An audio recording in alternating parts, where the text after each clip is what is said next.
നമസ്കാരം. You are addicted to your own problems. ഇത് വളരെ വിചിത്രമായി തോന്നിയേക്കാം. നിങ്ങൾ നിങ്ങളുടെ പ്രശ്നങ്ങളോട് അടിമപ്പെട്ടിരിക്കുകയാണോ?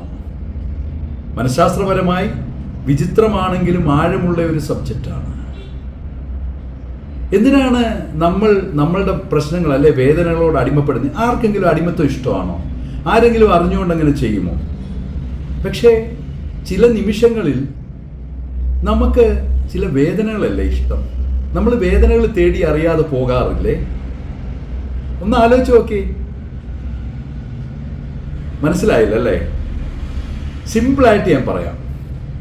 ഒരു പെൺകുട്ടി അവളുടെ ജീവിതത്തിൽ അവളെ നിരന്തരം അവൾ ഇഷ്ടപ്പെട്ടിരുന്ന ഒരാൾ അവളെ ഒത്തിരി പ്രാവശ്യം അവഗണിക്കാറുണ്ട്. അവൾ ആഗ്രഹിച്ച ഒന്നും കൊടുക്കാറില്ല. ഇതെല്ലാം അവളെ വേദനിപ്പിച്ചിട്ടുണ്ട്. പക്ഷെ ഇത് അവൾക്ക് പരിചിതമാണ്. വർഷങ്ങളായി ആ ആളുമായിട്ട് ബ്രേക്കപ്പായി. അത് കഴിഞ്ഞ് നല്ലൊരു വ്യക്തി ജീവിതത്തിൽ വന്നു. എല്ലാ കാര്യങ്ങളും അവളെ അറിഞ്ഞുകൊണ്ട് സ്നേഹിക്കുന്ന, കൂടുതൽ സ്നേഹിക്കുന്നവരാണ്. പക്ഷെ ചിലപ്പോൾ അവൾ വീണ്ടും തിരിച്ച് ആ അവഗണനയിലേക്ക് പോകും. കാര്യം അവളുടെ മനസ്സിൽ പരിചിതമായത് ആ അവഗണനയാണ്. ഇങ്ങനെ സംഭവിക്കാറുണ്ട്. ആ അവഗണിച്ചിരുന്ന ആളുകളുടെ ആ ഒരു പാറ്റേണിലോട്ട് അവൾ പോകും. ഇത് നമ്മൾ വിചാരിക്കും സൈക്കോളജിക്കൽ ഇഷ്യൂ ആണ്. ഇതൊരു ഇമോഷണൽ പാറ്റേൺ ആണ്. നമ്മുടെ വൈകാരിക തലങ്ങളിൽ നാം സ്ഥിരമായി ആവർത്തിച്ചുകൊണ്ടിരിക്കുന്ന ഒരു സംഭവമാണ്. നിരന്തരമായി ചെറുപ്പം തൊട്ടേ വിമർശിച്ചുകൊണ്ട് വിമർശനം കേട്ട് വളരുന്ന ഒരു വ്യക്തി, അയാളെ വിമർശിക്കുന്ന ആളുകളുമായിട്ട് വീണ്ടും എന്തുകൊണ്ട് ബന്ധം സ്ഥാപിക്കുന്നു? ഇത് ഈ പ്രോബ്ലം ഉള്ളത് കൊണ്ടാണ്. നമ്മൾ തിരിച്ചറിയാതെ നാം നമ്മുടെ പ്രശ്നങ്ങളുടെ അടിമയായി മാറിക്കൊണ്ടിരിക്കുകയാണ്. നമ്മൾ സ്ഥിരമായി ബിസിനസ് ചെയ്യുന്നു, പരാജയപ്പെടുന്നു, വീണ്ടും ബിസിനസ് ചെയ്യുന്നു, പരാജയപ്പെടുന്നു. എന്നാലും നമുക്ക് ബിസിനസ് ചെയ്യാൻ പോയി അതെല്ലാം തുടങ്ങി സെറ്റാകുമ്പോഴത്തേക്ക് നമ്മൾ പുറകോട്ട് മാറും.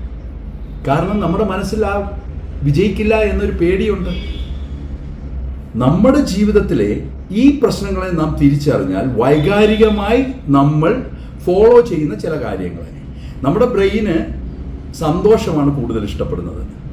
അത് പരിചിതമായ അനുഭവങ്ങൾ, അത് നമുക്ക് ഓക്കെ ആണെങ്കിൽ നമ്മൾ അതിലേക്ക് തന്നെ പോകും.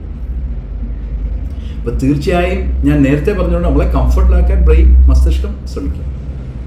അപ്പോൾ നമ്മൾ ഈ പ്രശ്നങ്ങളെ തിരിച്ചറിഞ്ഞു കഴിഞ്ഞാൽ നമുക്ക് തോന്നാം, എന്തുകൊണ്ടാണ് എനിക്ക് വേദന തന്ന അല്ലെ എന്നെ പ്രയാസപ്പെടുത്തുന്ന ആ ഫീൽഡിലേക്ക് അല്ലെ ആ ചുറ്റുപാടിലേക്ക് വീണ്ടും പോകാൻ ആഗ്രഹിക്കുന്നത്?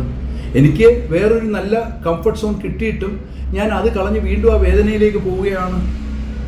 ഞാൻ എന്തുകൊണ്ടാണ് എന്നെ കുറ്റപ്പെടുത്തുന്നവരും വിമർശിക്കുന്നവരും വീണ്ടും വീണ്ടും കൂട്ടുകൂടാൻ നിൽക്കുന്നത്? അപ്പോൾ ഞാനത് ഇഷ്ടപ്പെടുന്നുണ്ട്. പിന്നെ എനിക്ക് മുന്നോട്ട് പോകാൻ കഴിയുന്നില്ല. എന്താണ് അതിന് കാരണം? എൻ്റെ നിരാശയാണോ? ഈ പേടിയാണോ? അല്ലെങ്കിൽ എൻ്റെ ആകുലതയാണോ? അപ്പോൾ ഇത് നമ്മളൊന്ന് തിരിച്ചറിഞ്ഞ് നോക്കി, എന്നിട്ട് നാം അതിനെ ഒന്ന് കറക്റ്റ് ചെയ്യാൻ ശ്രമിക്കുക. അങ്ങനെ ശ്രമിച്ചാൽ നമുക്ക് ഈ അടിമത്തത്തിൽ നിന്ന് രക്ഷപ്പെടാൻ പറ്റും. ഈ ഇമോഷണൽ പാറ്റേൺ മാറ്റിവെച്ച് നമുക്ക് ജീവിതത്തിൽ പുതിയ വിജയങ്ങൾ കണ്ടെത്താൻ പറ്റും. നമുക്ക് ജീവിതത്തെ മുന്നോട്ട് ഫേസ് ചെയ്യാൻ പറ്റും. അങ്ങനെ നിങ്ങൾക്ക് എല്ലാവർക്കും നിങ്ങളുടെ ജീവിതം മുന്നോട്ട് പോകട്ടെ. വേറൊരു മനഃശാസ്ത്രപരമായ ഒരു സബ്ജക്റ്റുമായിട്ട് ഞാൻ വീണ്ടും വരാം. നിങ്ങൾ എനിക്ക് വേണ്ടി പ്രാർത്ഥിക്കണം, ഞാൻ നിങ്ങൾക്ക് വേണ്ടി പ്രാർത്ഥിക്കും. ഞാൻ നിങ്ങളുടെ ഡഗ്ലസ്. Thank you.